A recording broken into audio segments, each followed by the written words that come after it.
Good morning. Today we are going to study about the layout of automobile and its type. Let us see.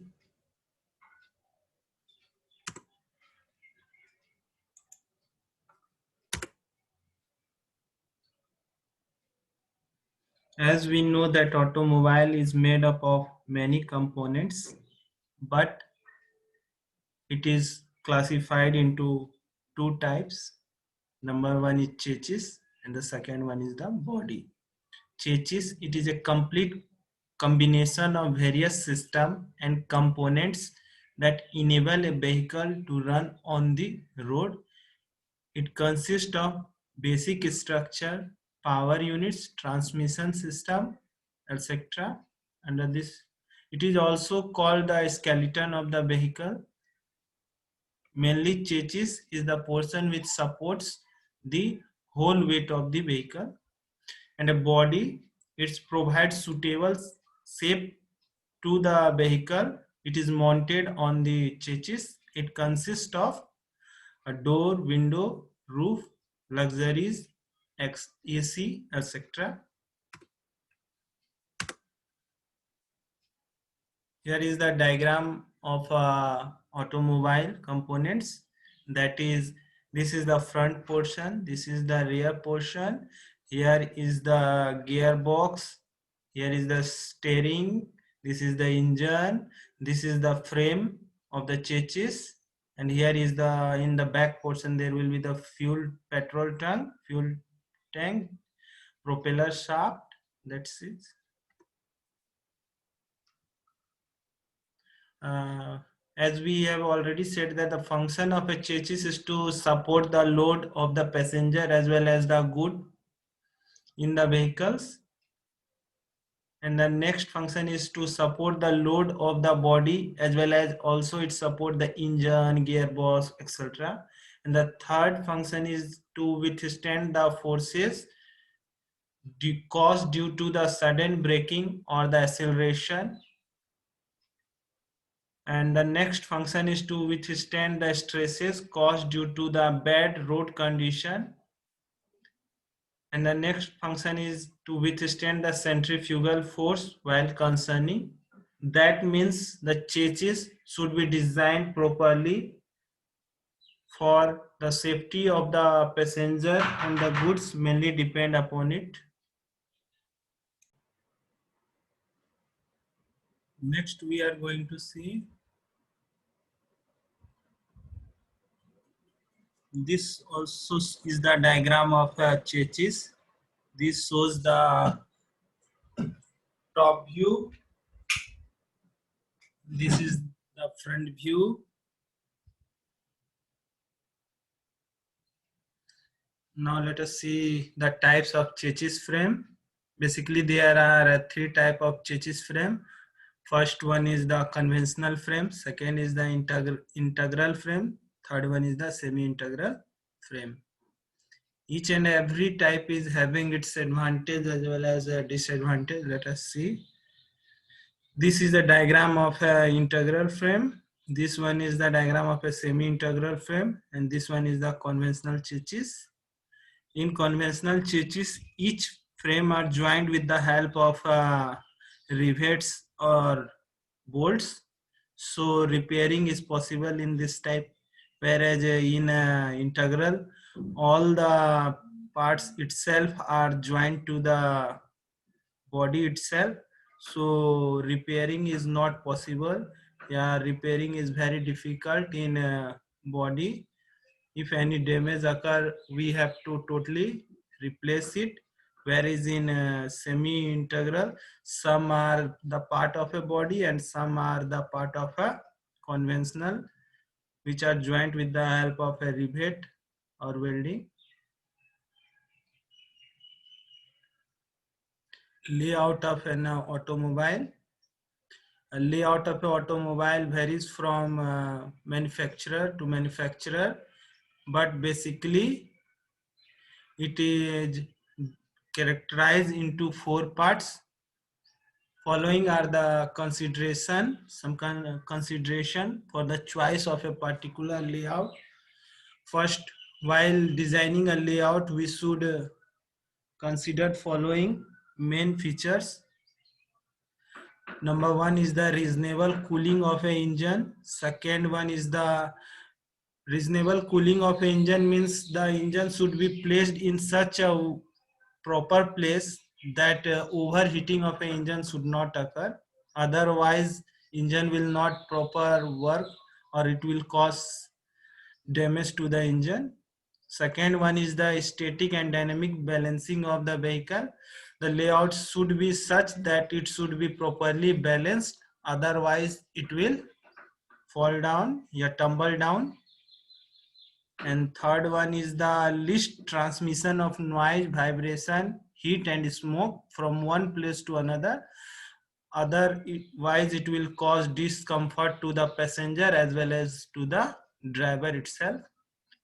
And third main points while designing a layout is the least air resistance, means the design of a automobile should be such that it should resist least air while in motion. And third one is the safety and comfort. This is the main feature. Safety and safety of the passenger and the driver and the luggage is should be considered while designing a layout. And third and the next point is the maximum space for the passenger should be provided. And the next point is the sufficient space for the goods should be also provided while designing a layout. These are the some of the layout points which we have to consider while designing it. Now let us see the types of a layout. First, basically there are four type of layouts. Number one is the front engine rear wheel drive. Second one is the rear engine rear wheel drive. And third one is the front engine front wheel drive. And fourth one is the four wheel drive.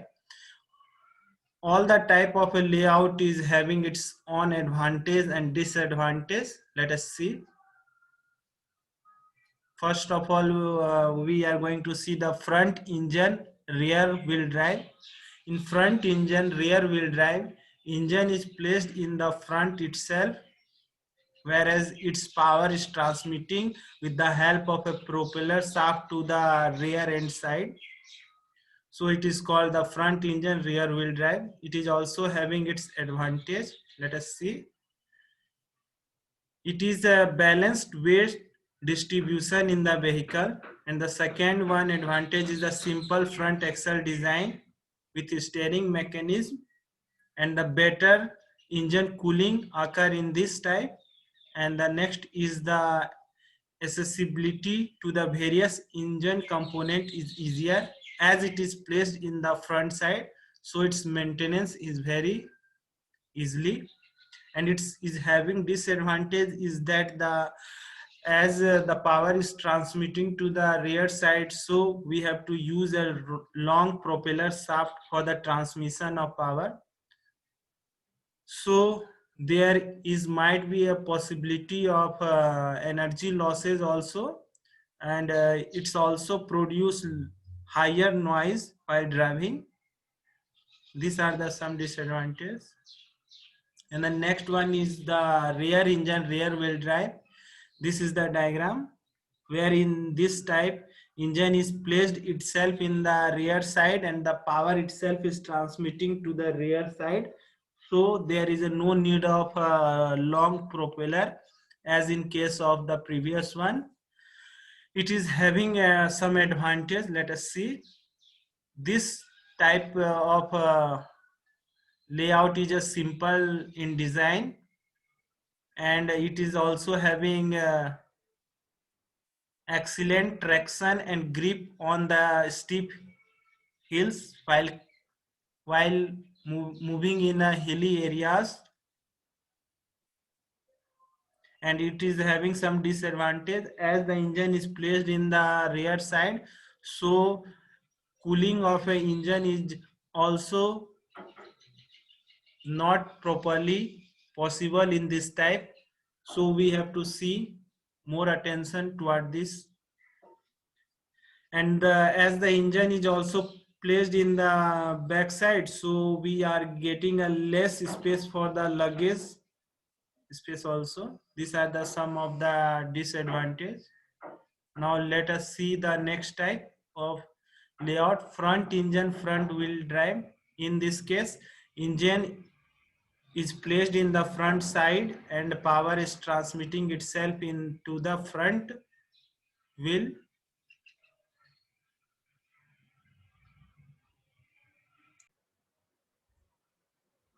In front engine is also having its some advantage and disadvantage. Let us see.